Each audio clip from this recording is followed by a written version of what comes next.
अस्सलाम वालेकुम स्टूडेंट्स, आज है हमारा फिजिक्स का लेक्चर नंबर 3A।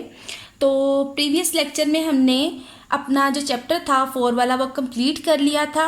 अब जो है हम इस चैप्टर की एक्सरसाइज करेंगे। तो एक्सरसाइज में हमारे पास सबसे पहले इसके MCQs आएंगे। तो MCQs स्टार्ट करते हैं। फर्स्ट वाला MCQ है आपके पास, two equal but unlike parallel forces having different line of action produce, कि जो हमारे पास फोर्सेस जो हैं वो अनलाइक हैं लेकिन पैरेलल हैं, तो वो क्या प्रोड्यूस करेंगी, वो कपल प्रोड्यूस करेंगी। ये आपके पास सेकंड वाला ऑप्शन बी वाला जो है वो करेक्ट है। सेकेंड वाला MCQ है आपके पास, the number of forces that can be added by head to tail rule are. तो इसके लिए है, इसका ऑप्शन करेक्ट कौन सा वाला है, डी है, कि हम जितनी मर्जी जो है फोर्सेस वो ऐड कर सकते हैं हेड टू टेल रूल की मदद से। ठीक है। The number of perpendicular components of a force are, कि कितने परपेंडिकुलर कंपोनेंट्स होते हैं फोर्स के, 2 होते हैं, Fx और Fy वाले। उसके बाद हमारे पास फोर्थ वाला MCQ क्या है, a force of 10 Newton is making an angle of 30 degree with the horizontal, it's horizontal component will be, कि उसका हॉरिजॉन्टल कंपोनेंट मतलब आपने यहाँ पर निकालना है Fx। आप Fx किस तरह से निकालेंगे, फॉर्मूला सुन लें, Fx equals to F cos theta. ठीक है। तो आपके पास उसने जो है वो F की वैल्यू भी दी हुई है, 10 लगाएं, उसके बाद cos 30 निकालें कैलकुलेटर से और उसको 10 से मल्टीप्लाई कर दें, आपके पास 8.7 न्यूटन आंसर आ जाएगा। ठीक है। ये आपके पास डी वाला ऑप्शन इसके लिए करेक्ट है।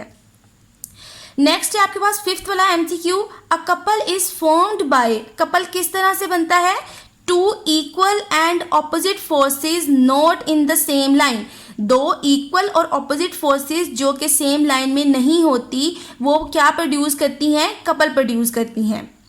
नेक्स्ट वाला सिक्स वाला MCQ है आपके पास, a body is in equilibrium when it's, कि बॉडी इक्विलिब्रियम में कब होगी, जो है वो आपका डी वाला ऑप्शन करेक्ट है इसके लिए, कि बॉडी जो होगा इक्विलिब्रियम में कब होगी, जब उसका एक्सेलरेशन जो है वो 0 होगा।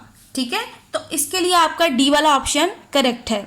नेक्स्ट है आपके पास 7 वाला MCQ, a body is in neutral equilibrium, कि वो न्यूट्रल इक्विलिब्रियम में कब होगी, बॉडी जो है वो न्यूट्रल इक्विलिब्रियम में तब होगी कि वो अपनी हाइट जो है वो उसको बरकरार रखती है। ठीक है। अगर उसको डिस्प्लेस भी किया जाए तो फिर भी वो सेम रहती है।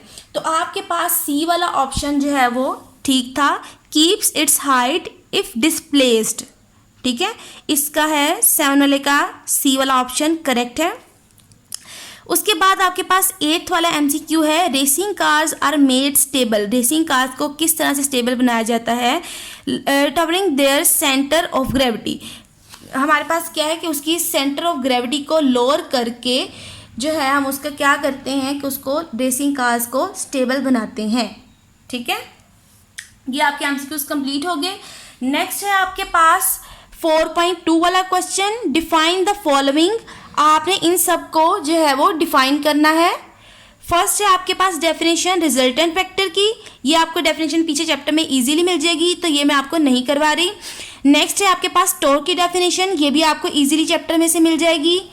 नेक्स्ट है सेंटर ऑफ मास, ये इसकी डेफिनेशन भी आपको चैप्टर में इजीली मिल जाएगी।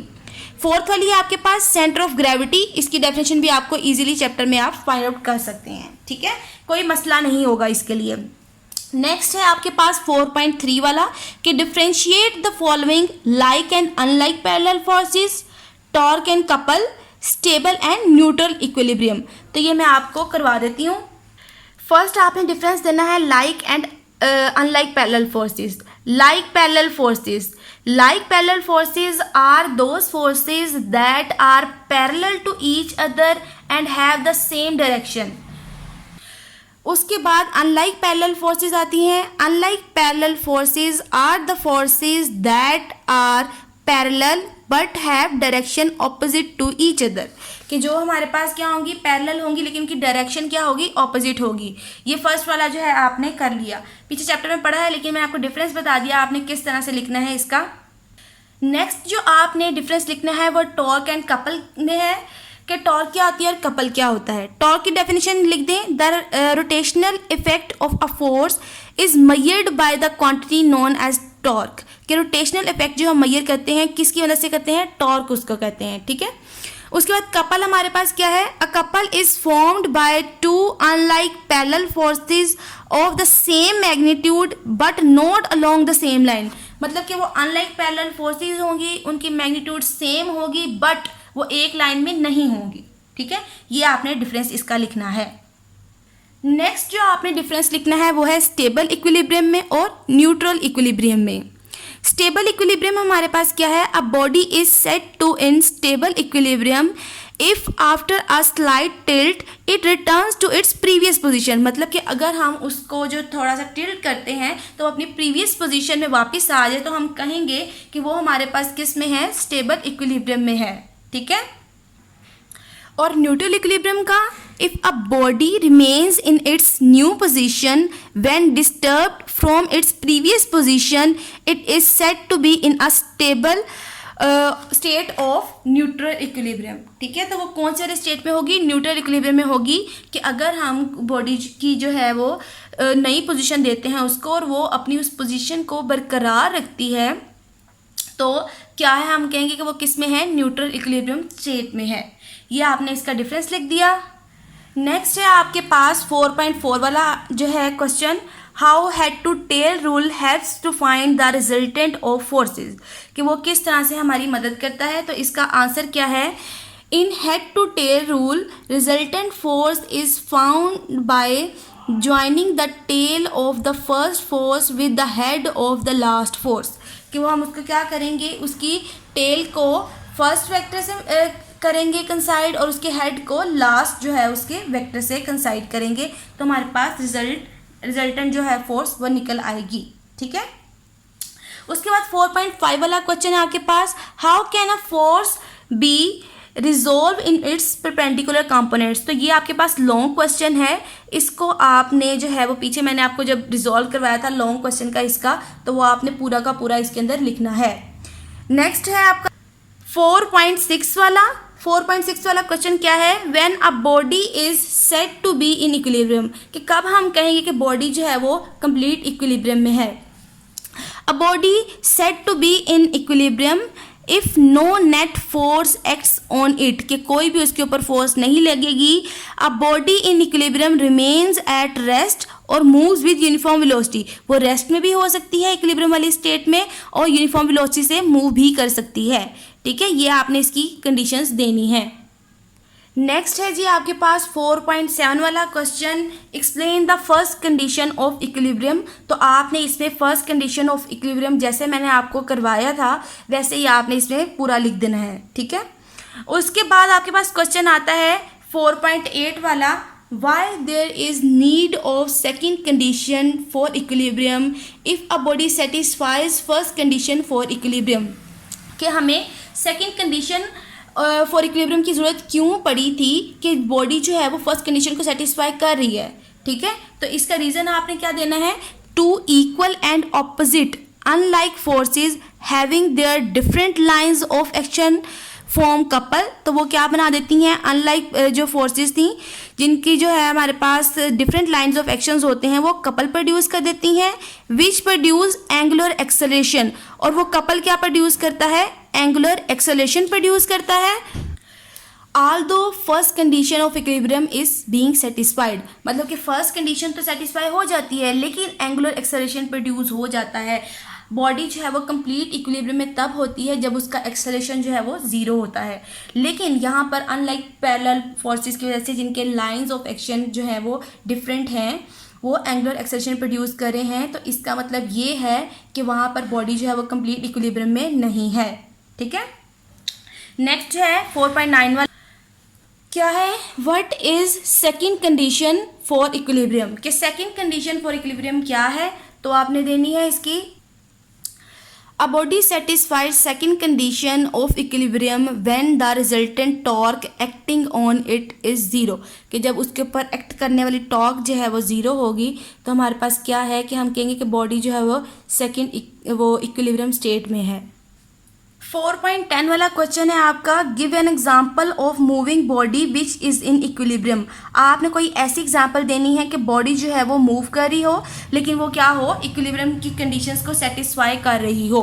तो फर्स्ट है हमारे पास, a body with uniform velocity in straight line is in equilibrium, कि जो बॉडी जो है वो यूनिफॉर्म वेलोसिटी से स्ट्रेट लाइन में मूव करेगी वो किस में होगी, इक्विलिब्रियम में होगी। सेकंड आपके पास जो है एग्जांपल क्या है, अ पैराट्रॉपर हमारे पास coming down with terminal velocity is in equilibrium, कि जो हमारे पास नीचे आ रहा होता है टर्मिनल वेलोसिटी से वो हमारे पास क्या है कि वो इक्विलिब्रियम में होगा। ठीक है, अब जो है 4.11 वाला, उसमें क्या कहता है, think of a body which is at rest but not in equilibrium. अब आपने कोई ऐसा केस बताना है कि बॉडी जो है वो रेस्ट में होगी लेकिन वो इक्विलिब्रियम में नहीं होगी। ठीक है, तो उसकी एग्जांपल क्या है आपके पास, a ball thrown upward becomes at rest at the top, कि जब हम कोई भी बॉल है ऊपर की तरफ उछालते हैं तो वो क्या होता है, टॉप पे जाके वो रेस्ट में आ जाता है। एट दिस स्टेट, इस स्टेट में it is not in equilibrium, कि वो इक्विलिब्रियम में नहीं होती, although it is at rest, लेकिन वो रेस्ट की पोजीशन में होती है। ठीक है, वो रेस्ट की स्टेट में होगी, इक्विलिब्रियम की स्टेट में नहीं होगी। ये आपने इसका केस बता देना है। नेक्स्ट जो है आपके पास 4.12 वाला क्वेश्चन है, when a body can not be in equilibrium due to a single force on it, कि कब जो है वो बॉडी इक्विलिब्रियम में नहीं हो सकती कि एक सिंगल फोर्स की वजह से। अ single force acting on a body is not balanced and produces acceleration, कि वो बैलेंस नहीं हो पाती तो वो क्या है, वो एक्सेलरेशन प्रोड्यूस कर देती है। Therefore in the presence of a single force body can not be in equilibrium, तो अगर एक ही फोर्स प्रेजेंट होगी तो बॉडी कभी भी इक्विलिब्रियम में नहीं होगी। ठीक है, क्योंकि हमारे पास क्या है, फर्स्ट कंडीशन क्या है होनी चाहिए कि साइड से लगने वाली फोर्सेस एक दूसरे को कैंसिल करती हैं। तो अगर एक ही साइड से फोर्स लग रही है तो उसको कैंसिल करने के लिए कोई और फोर्स नहीं होगी, तो फिर वो बॉडी जो है वो इक्विलिब्रियम की कंडीशन को सेटिस्फाई नहीं करेगी, तो हम कहेंगे कि वो बॉडी जो है वो इक्विलिब्रियम में नहीं है। नेक्स्ट है आपके पास 4.13 वाला question, why the height of the vehicles is kept as low as possible, कि हमारे जो व्हीकल्स होते हैं उनकी हाइट को हम जो है वो कम से कम क्यों रखते हैं। उसकी रीज़न आपने क्या देनी है, vehicles are made heavy at the bottom, कि हम उनको जो बॉटम से व्हीकल्स जो है वो भारी बनाए जाते हैं। This lower their centre of gravity, कि वो क्या करता है, उनकी सेंटर ऑफ ग्रेविटी को कम कर देता है। एंड हेल्प्स देयर स्टेबिलिटी, और क्या करता है, मदद करता है उनको स्टेबल रखने में। And avoid the chance of toppling down, तो ये सब करने से क्या होता है कि वो बच जाता है टॉपल करने से। ठीक है, हमारे जो व्हीकल हैं वो टॉपल करने से बच जाते हैं। अब जो है आपके पास 4.14 वाला क्वेश्चन है आपके पास, explain what is meant by stable, unstable and neutral equilibrium, give one example in each case. ठीक है, तो ये भी मैंने आपको लॉन्ग क्वेश्चन बताया हुआ था। आपने क्या करना है इसके अंदर, सबसे पहले आप स्टेबल इक्विलिब्रियम की डेफिनेशन लिखेंगे, उसके बाद आप यहाँ पर जो है उसकी एक एग्जांपल देंगे, फिर आप अनस्टेबल इक्विलिब्रियम की डेफिनेशन लिखेंगे, एक एग्जांपल देंगे, फिर उसके बाद न्यूट्रल इक्विलिब्रियम की डेफिनेशन लिखेंगे और एक एग्जांपल देंगे। ठीक है, तो ये आपके जो